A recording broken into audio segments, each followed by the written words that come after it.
Hello, my name is Isaac, actually Zahi Shaked A, but Isaac will be easier for you, and we will make a short tour at the Church of the Holy Sepulchre, which is the place that Jesus was crucified, died, and then they purified his body, and then they bury him.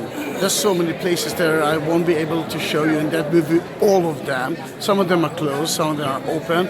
But again, if you want to visit at the church itself, you need at least 5 hours. Then, in that matter, let's start the tour right now, and the next place will be the facade of the church. Well, we are at the facade of the church. That facade and the area around it is mainly from the Crusade time. That church was built at the 4th century by Saint Helena, the mother of Constantine. Oh, look at the monks that goes out of the church. Today it's Sunday, and on Sunday there are so many processions. Look how beautiful it is. Then, let's go back to the facade. We're talking about 12th century facade. Although the church was built in the 4th century, if there is something that I can say about the church is that if someone didn't like the Christians, the best way to do is to destroy it. Then almost nothing here is from the time of the 4th century. I must say that the first one who actually tried to delete that place from the map were the Romans itself, the one who crucified Jesus by building church with a Roman temple on top of it. But in that place you can find quarry that we believe that was for the temple, the first or maybe the second temple. There's so many layers in that church, it's unbelievable. Two things that you can see here is that door, which is the only door, the only entrance to the church. Then if you don't want to lose someone, that is a very good place, meeting place. The second part belongs to the Armenian. The story of the ladder that you can see right there is a lovely story. True or not, you have to deal with it by yourself. The story tells us that they wanted to clean the windows, the Armenian wanted to clean the windows from the outside, then they took the ladder out. And then the Greek Orthodox came to them and said, who told you that facade is yours? Until they figure out who owns the facade, it will be like the ladder will be there. And I do have some pictures from 1850 that shows you that the ladder was right there. Outside, right here, there are stairs to one of the chapels. That's when they stripped Jesus from his clothes. This is a Catholic procession. Oh yeah, if you talked about that church belongs to everyone. For example, this is a Greek Orthodox place, and according to tradition, that tree is when they try to, story of Abraham and Isaac. It's actually my story because I'm Isaac. He almost sacrificed him. On top of that's Mount Moriah, according to the Armenian and the Greek Orthodox. There are so many things there. Today, that church is very crowded. Sorry. Then they stay at the queue, stay in the line to the tomb itself. It can take you between 1 hour to 2.5 hours, like yesterday. Let's go in. Let's go into the church from the only entrance, the only exit. It's open, but again, daily from 4 a.m. to 7 p.m., but please check it before you are entering. Of course, the best hours to be here is early morning or late at night. The one who close and open the church are the Muslims, because that church belongs to so many Orthodox Christian orders, and they don't trust each other. Then the key is held by 2 Muslim families. So open the gate and close the gate every night. So the ladder, this is part of the that is for the opening and the closing the gate. Then we are climbing the Calvary, the Golgotha. And let's stop that part, and we will continue when we reach upstairs. It's only one story, but it's very steep. There are 2 rail handles, you can use it. We're now climbing the Calvary. It is very cloudy today. In that area you can see, in a way, 2 chapels. One of the Catholic, which is right here, The other one belongs to the Greek Orthodox. Yeah, I know it sounds so weird because your churches are different than that, but if that is the most important church in the world, then in that case, everyone wants a little bit part of it. What we can see here. That church been destroyed for the last time at 1808. This time by the Christians themselves, it was burned down. Then most of the mosaics that you see here is new. The only one who actually old 12th century, not old 4th century, is that mosaic of Jesus as the ruler of the world. This is the chapel that you saw from the outside. That's why they stripped Jesus found his clothes. That Catholic part you can find another station of the Via Dolorosa. For example, this is where they crucified him, they nailed him to the cross. That altar is from the Medici family, Italy. This is the most expensive item in their church. After he died, and still we didn't see the crucifixion. Look at that cabin, right there. You might see Mary with a spear in her heart.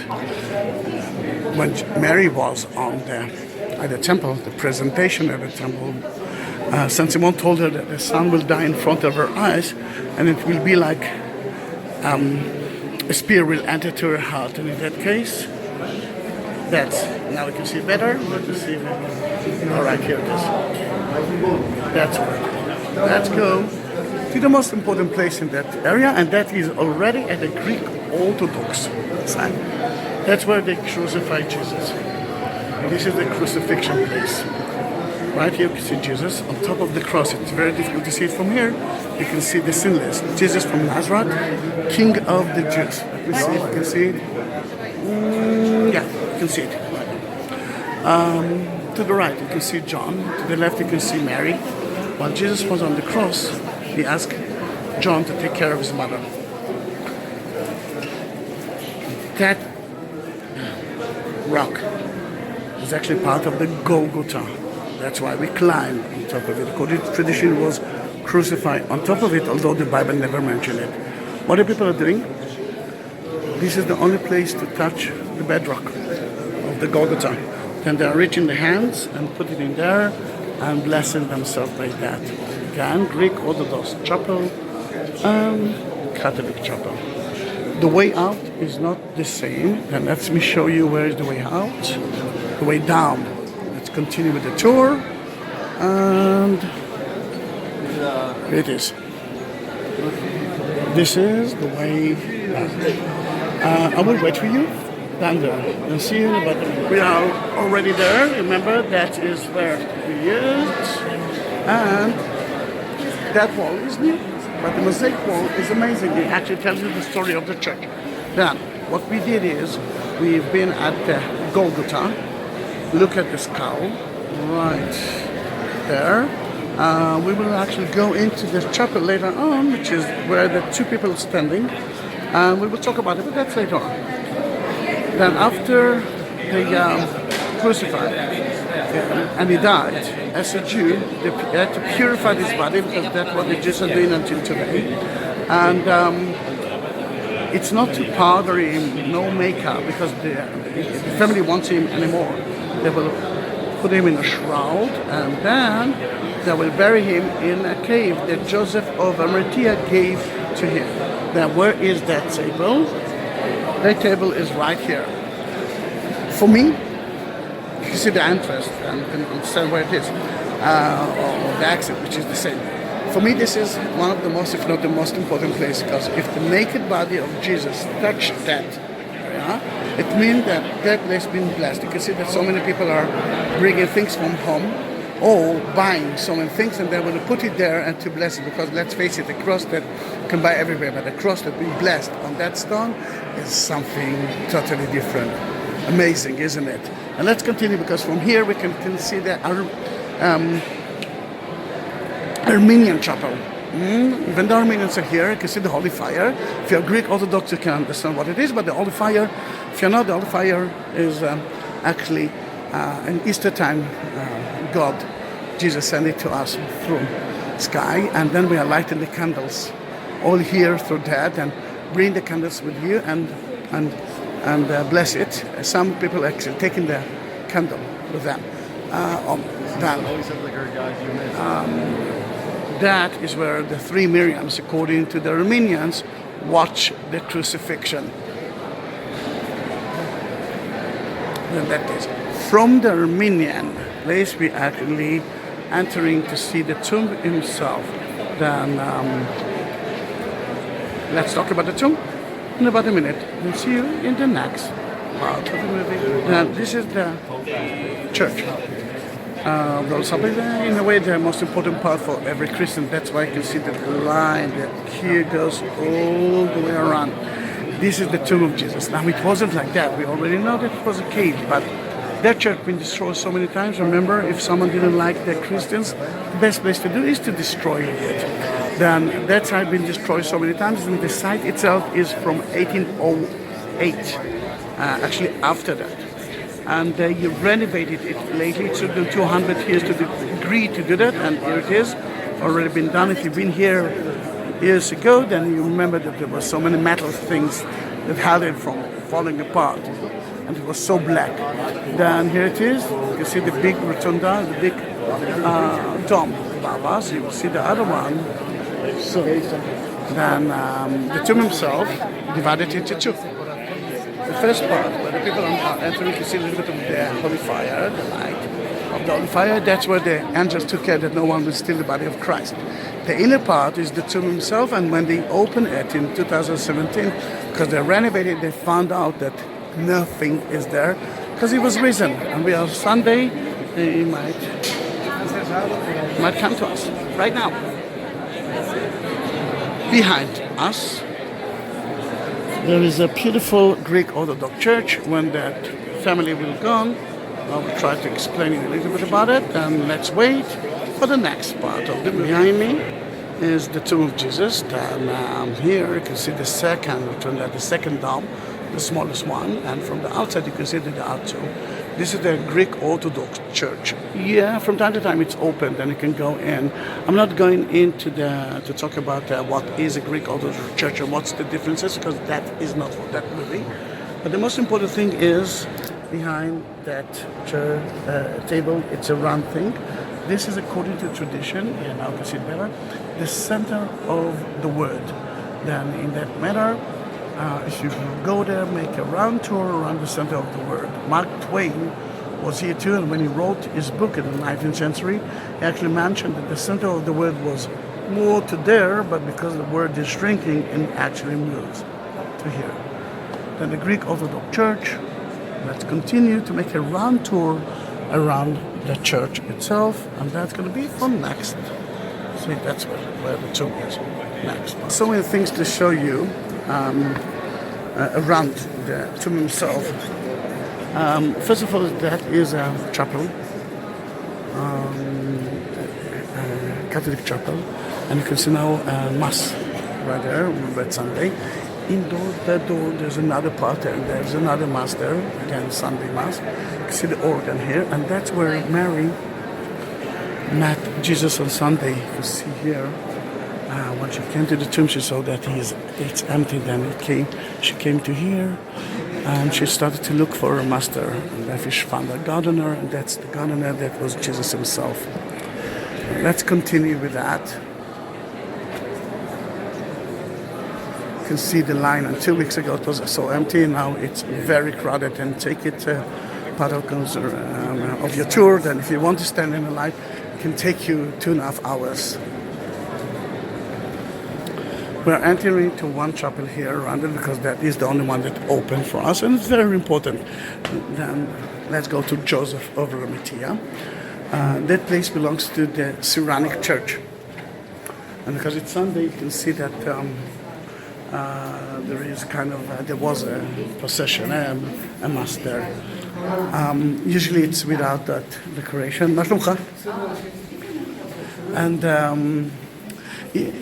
why the room looks like that? I mean, it doesn't look like the $1 million room. Mainly because they're still fighting between themselves. Who owns that place? Is that owned by the Syrianic church or by the Armenian? Until they figure out, there are some problems. The most important thing in that place is the cave. Those two entered to two caves. This is a Jewish cave from the time of Jesus. Then it actually shows us that that area was a cemetery. In that cave you can see niches where they used to put the body of the dead after the purifying for 2 or 3 years, and then they took the body out and put the bones in a special ossuary.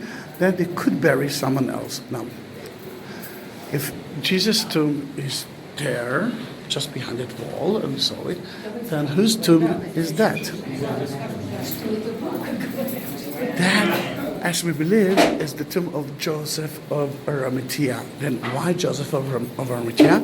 We know that he gave his tomb to Jesus, which is outside. And if that is his garden, he wanted to build himself another tomb. And he gave Jesus a tomb that no one used before. Then you can understand the meaning of no one used before, because usually Jewish tombs are being used so many times. Then in that matter, Joseph of Arimathea, if that was his garden, then he wanted to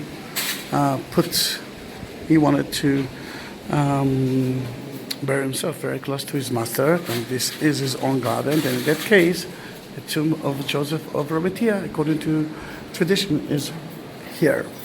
Let's go out and let's make a round tour around the church, but inside the church. See, we are back at the tomb. And you will recognize where to go in if you want to see Joseph of Arimathea. The church is still being renovated. Then you can see that from time to time, they're close part of it. Why the people are here? Because of mostly one reason. This is the only toilet in that area.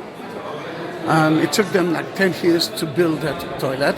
Actually, not to build, to agree to build it. They built it in less than 10 years. Mainly because it's owned by everyone. Think about your kitchen, if that is a kitchen of yours or any other family who will stay in your kitchen, but they actually have different beliefs.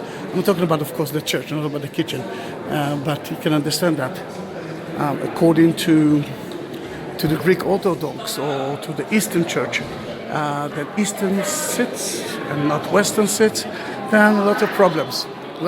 Then when you're going in, maybe or Eastern or Western toilet. The Greek Orthodox are renovated that place more than at least 7 or 8 years. This is kind of the prison of Christ. One day it will be open. I don't know when, but I must tell you that it took too long, and it was a beautiful place before. To understand that the idea is that before they crucified him, he was in the tomb itself.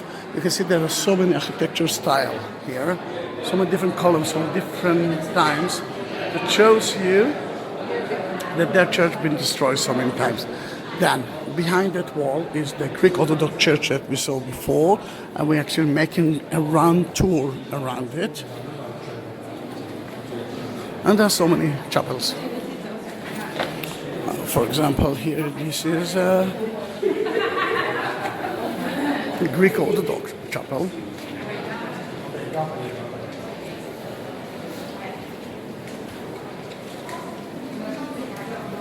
And let's continue. Just with that group. Now we can see another Armenian chapel.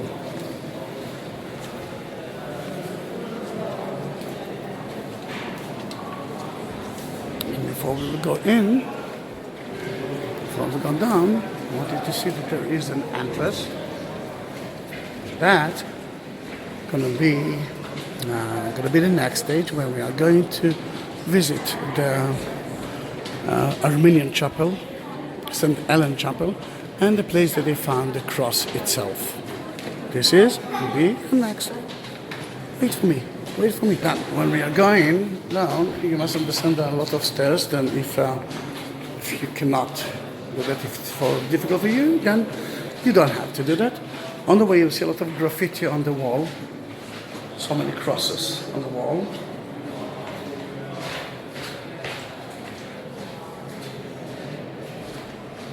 And when you are going down in history as well. Then we are going to, in a way, to the most ancient part of the church, the quarry that we believe that used for the temple. Then this is St. Helen Church lately, and we're talking about the end of 2017. They've renovated it.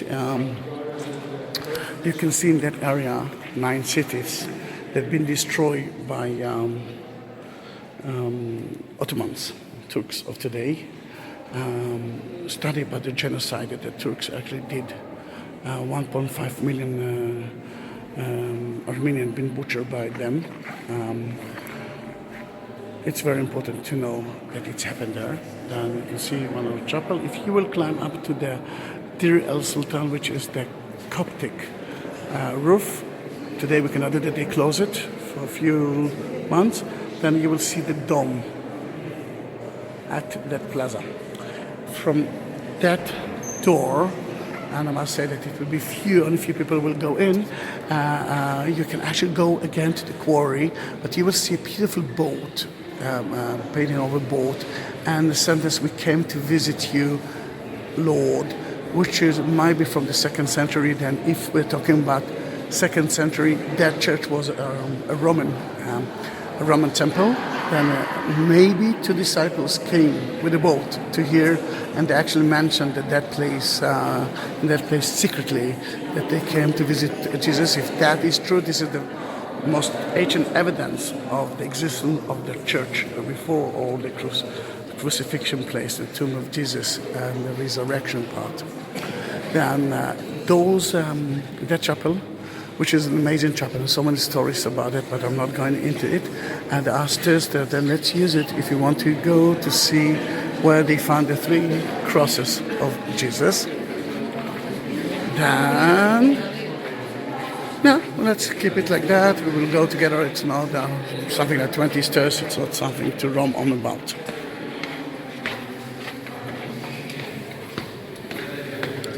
Again, you can see upstairs, but be careful when you do it, when you're walking. I'm using the right handle.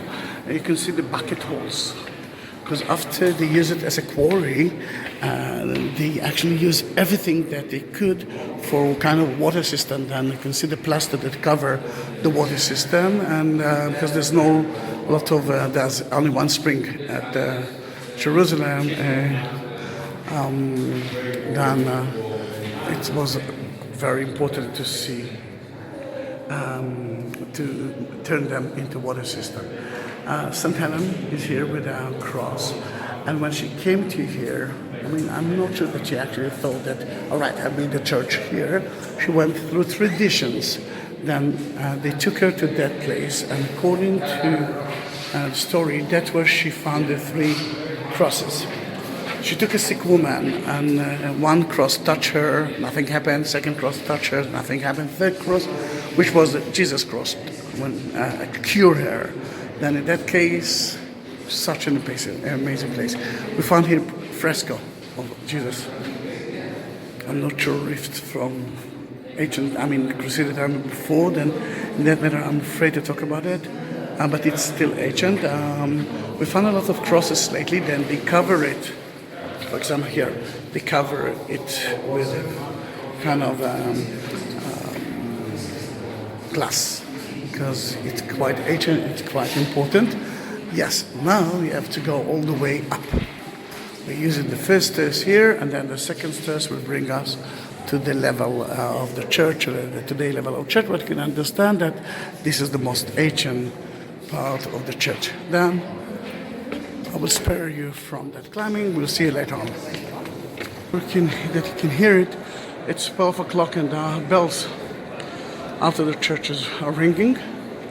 That tells us that he was crucified right now. Then that's where we enter to see where they found the cross of Jesus, and just for the fun. That part belongs to the Armenian. From here, it belongs to the Greek Orthodox, and the floor is actually washed by that part by the Armenian, that part by the Greek Orthodox. You can understand that from time to time there are fights because someone claimed an inch of a different order. In that place,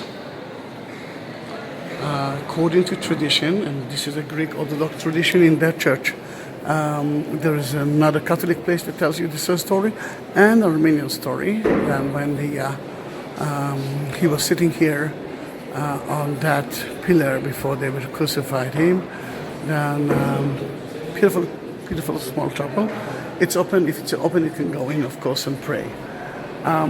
We'll continue straight, and we talked about the skull that we saw in the mosaic. That the mosaic wall is right here, right there to the right. But here you can see, you can see part of the Calvary. And now remember that I told you that two people were standing here. I told you that we're going to see it later on. And this is the Chapel of Adam. That's where they took care that no one will steal. This is the Chapel of Adam. Adam, the first man ever. First of all, you can see here the bedrock. 3 o'clock. He will die. Then that area, as you can see, will. You can actually find. You can. Oh, right there. I cannot talk because there's a Russian tour guide. I'm listening to her. At 3 o'clock, the earth will shake, and you can see part of the creek here. According to the Bible, a lot of people resurrect from the dead. According to tradition, one of them was Adam, from Adam and Eve. Then this is the Chapel of Adam, just for the 14th century. Then actually there's more than the 12th century evidence here, but it's very difficult to find more ancient than that. Next to here, this is a beautiful Greek Orthodox chapel, and you can actually go in if they will let you, and turn left. You can see part of the original cross. Again, from time to time they are letting you, from time to time they're not. It all depends on so many other things. Now, when we go out from Adam Chapel, you can will recognize now the place. That's where they purify the body of Christ. And down the stairs to the Golgotha. The tomb, as you can understand, is that way. And this is the only exit from the church. Now you know everything about the church. No, sorry, not everything about the church, but now you know much more about the church, and you can actually try to do it by yourself. But it's not instead of a tour guide. Jerusalem is such an important city and so many things to see here. Without a tour guide is just to visit the sites without understanding them. And I think through that movie you can understand how important it is to use a tour guide. Then see you next. Bye bye.